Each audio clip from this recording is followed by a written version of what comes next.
والسلام على سيد الأنبياء والمرسلين وعلى آله وأصحابه أجمعين. أما بعد، فأعوذ بالله من الشيطان الرجيم.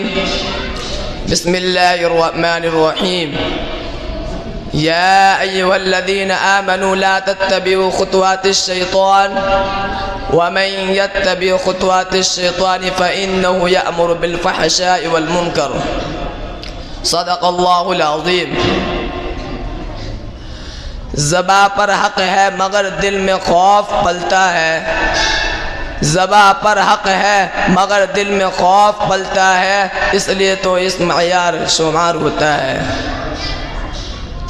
معزز سامعین اکرام، میں نے آپ حضرات کے سامنے قرآن مقدس کی ایک آیت پڑھی جس میں رب کائنات نے ارشاد فرمایا، اے ایمان والو، شیطان کے نقش قدم پر مت چلو. جو شخص شیطان کے نقش قدم پر چلے گا، شیطان اس کو بے حیائی اور برائی کا حکم دے گا. ملت اسلامیہ کے نوجوانوں، آج کی اس محفل میں اور آج کی اس مبارک اجلاس میں میری تقریر کا موضوع آج کا بگڑا ہوا معاشرہ اور ہماری ذمہ داریاں ہے. بارگاہ الہی میں دعا کیجئے خالق کائنات مجھے صحیح بات کہنے اور پوری امت مسلمہ کو اس پر عمل کرنے کی توفیق عطا فرمائے.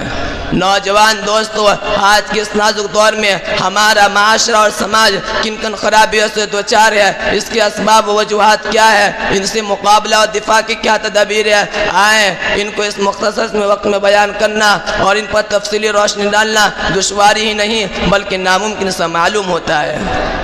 لیکن سر دست دور حاضر بعض شدید فتنوں کے اجمالاً اور بعض تفصیلاً ذکر کر دینا مناسب سمجھتا ہوں. نوجوان دوستو، وہ اسباب کی جنہوں نے معاشرے کی بنیاد کو ہلا کر رکھ دیا، امت مسلمہ کے دامن عفت کو تار تار کر دیا. ان میں سے سفلی عمل کرنا اور کروانا، غیر مشروع طور پر گندے تعویذ کرنا، غیر شرعی کاموں کی منت ماننا، ماں باپ کی نافرمانی کرنا، مردوں کا ٹخنوں سے نیچے پیجامہ پہننا، غیر محرم مردوں اور عورتوں کا بے محابہ ملنا جلنا، لغو تفریحات میں وقت ضائع کرنا، ریڈیو ٹیلی ویژن پر فواحشت اور حیاسوز مضامین کا نشر ہونا، ان کا دیکھنا اور سننا، سنیما دیکھنا، جوا کھیلنا، عورتوں کا بے پردہ رہنا، ننگے سر گھومنا پھرنا، گلا بازو اور پیٹ کا کھلا رکھنا، باریک لباس پہننا، شوہر کی امانت میں خیانت کرنا، دفاتر میں نامحرموں کے ساتھ کام کرنا، بے پردہ بازاروں میں جانا، نوجوان لڑکوں اور لڑکیوں کا کالج میں مخلوط تعلیم حاصل کرنا، رشوت لینا اور دینا، سود لینا اور دینا،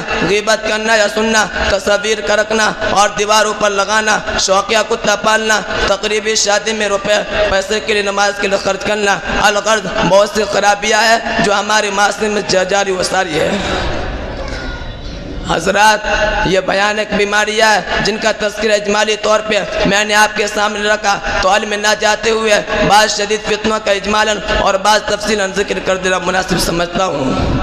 حضرات، ایک دور وہ تھا کہ گانا بجانا، ناچنا اور منہ کھول کر غیروں کے سامنے بیٹھنا معیوب شمار ہوتا تھا. اونچے بڑے درجے کے لوگ درکنار کم درجے کے لوگ بھی اس کو برا فعال یقین کرتے تھے. کیا کسی کی شرم و غیرت اس بات کی اجازت دے سکتی ہے کہ اس کی بہو بیٹی غیروں کے سامنے ناچے اور گائے؟ کیا یہ ممکن تھا کہ ناچ گانوں کی محفل میں بے پردہ مردوں کے سامنے اپنی عورتوں کو بٹھا دیا جائے؟ ہرگز نہیں. لیکن افسوس، صد افسوس، آج ہر شہر میں ایک نہیں کئی سنیما ہیں جہاں مرد اور عورتیں کو گول نظر آتے ہیں. ہائے افسوس، ہماری عقل کہاں چلی گئی؟ مالدار اور غریب سبھی اسی بیماری میں مبتلا ہے. وَمَا عَلَيْنَا إِلَّا الْبَلَاغُ.